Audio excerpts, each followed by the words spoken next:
Hope you have your weather bingo cards ready because tonight's Colorado is seeing a little bit of everything. Some spots could wake up tomorrow with 2 feet of snow or just some very wet roads. Yeah, it's all over the place. But this, of course, is Colorado in April, so a simple snowstorm isn't enough. Our first tornado of the year touched down near DIA this afternoon. Fortunately, we haven't heard of any damage from the landspout.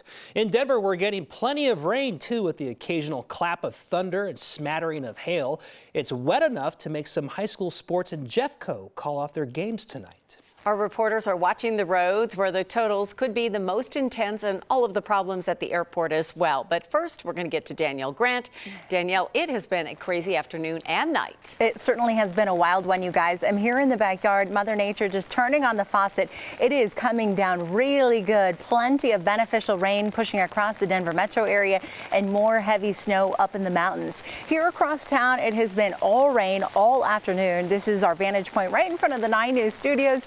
The winds are kicking up from time to time, and certainly the roads are soggy. We have a couple puddles here in the backyard. The storm system still anchored across southwestern Colorado. It'll dig into the southeastern corner of the state. That's when we'll really capitalize on that upslope flow late tonight into early tomorrow morning. As we zoom in into the high country areas right there around I-70, heavy snowfall coming through toward Glenwood Springs, Eagle, the Vail Valley, across the Front Range Mountains, the southern Front Range foothills too. And for now, it has been just rain here in the city. The temperatures still hovering above the freezing mark, hence the reason I anticipate us sticking with rain throughout the night. You'll notice into Douglas and Elbert County that snowfall starting to inch a little closer toward the city, but I do anticipate most of the snow staying further to the south around 6,000 feet. Snowfall, that's going to be up in the mountains, but the rain has been tremendous, especially out there toward Weld County. We're looking at 1 to 2 inches, some flooding concerns out there too, even into the southeastern corner of Denver and Aurora. Looking at 1 to 2 inches already and more on the way.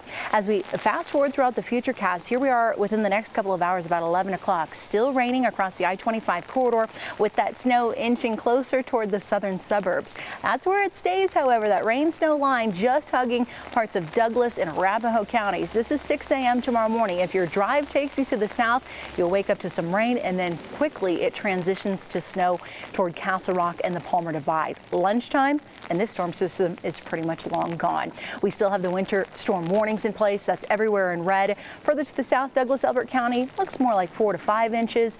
Toward Colorado Springs, a bit more, and certainly up in the mountains, 1 to 2, potentially 3 feet of snowfall coming through. Numbers still holding steady in the 40s here for the urban corridor, and it really is going to take its time cooling off. All about the rain tonight here in the city. Snow sitting just to the south. I do have a brief break with a little sunshine and some warmer weather on the way for us Thursday. We'll chat about that 7-day forecast in just a bit. But 9 News reporter Luis De Leon, he is out and about in Castle Rock, right there on I-25. Luis, are you seeing rain? Are you seeing snow? What's going on? Most of this afternoon and into this evening, Danielle, we've been seeing mostly rain. Really just in the last few moments here, it's starting to turn into a little bit of that wintry mix. Despite that, though, CDOT still says that they are in full storm shift mode with 80 plows throughout the entirety of the Denver metro into the overnight hours and another 20 to 30 really focusing on that I-70 corridor. And speaking of which, if you head a few miles into the mountains on the I-70 corridor, it is a very different sight from what we are seeing right now. Speaking of which, you should be seeing that video now on your screen from this afternoon. We were out there in Evergreen when the snow pretty much started to form and start falling. The Evergreen Fire Protection District's assistant chief told me on the phone today that they'll have their fire trucks' tires chained up tonight as they expect feet of snow. Now, the difference in weather as we drove back into the metro this evening was quite stark, where snow quickly turned to rain, so much rain that CDOT is a little bit concerned and keeping track of possible flooded streets. Our roads could be slick due to wet pavement conditions and hydroplaning. If you're going anywhere in the high country and the higher elevations along the Front Range, especially in the mountains and the higher elevated areas of the I-25 corridor along the Palmer Divide, you have to be extra careful and be prepared for the worst.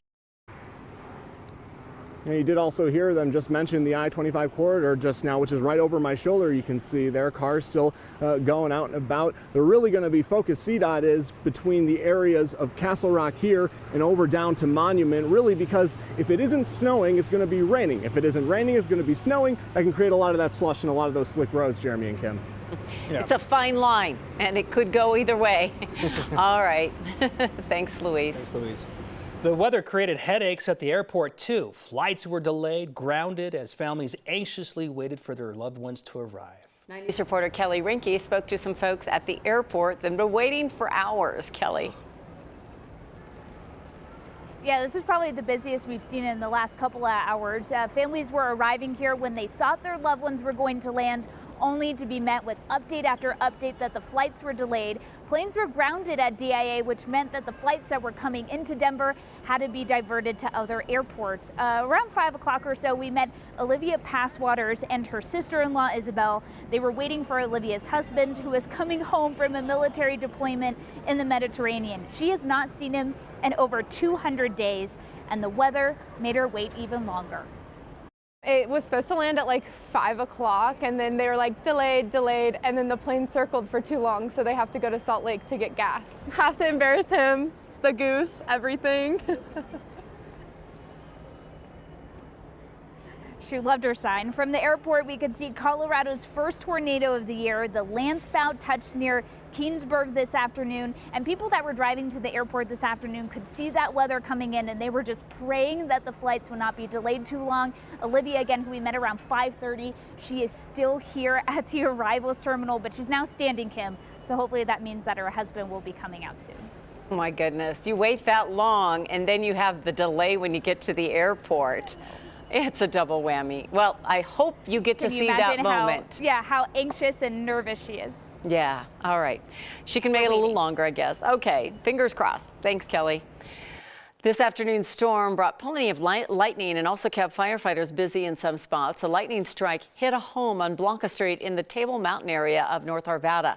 Fortunately, everyone got out of the home okay. Lightning also took down a tree in Denver's Sunnyside neighborhood. What a way to welcome in severe weather season.